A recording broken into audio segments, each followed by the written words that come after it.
კახეთში დღეს დილიდან ვაზიანი გომბური თელავის მიმართულებით გადაადგილება ყველა სახის ტრანსპორტისთვის დასაშვები იყო. მოძრაობა თავისუფალია მუნიციპალიტეტებს შორის ცენტრალურ მაგისტრალებზე. ყველა მარშრუტზე მუშაობს მუნიციპალური ტრანსპორტი. ბოლო 5 დღის განმავლობაში წარმოქმნილმა უხმანალექმა და ძლიერმა ყინვა, რა თქმა უნდა, გარკვეული პრობლემები შექმნა თელავის მუნიციპალიტეტში. ამის მიუხედავად, ბოლო დღეების განმავლობაში გაუჩერებლად მუშაობდა მერიის შესაბამისი სამსახური.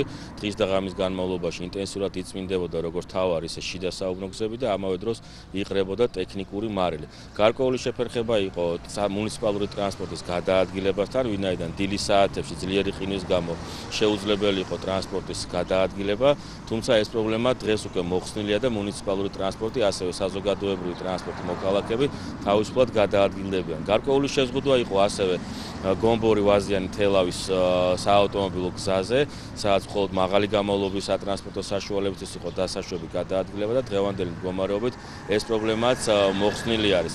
გარკვეული პრობლემები იყო კიდევ ასევე წყლის მიწოდებასთან და ელექტროენერგიის მიწოდებასთან დაკავშირებით, ესეც გამოწვეული იყო ძლიერი ყინვის და ძლიერი დიდთოვლობის გამო, თუმცა დღევანდელი მდგომარეობით ყველა პრობლემა აღმოფხვრილია.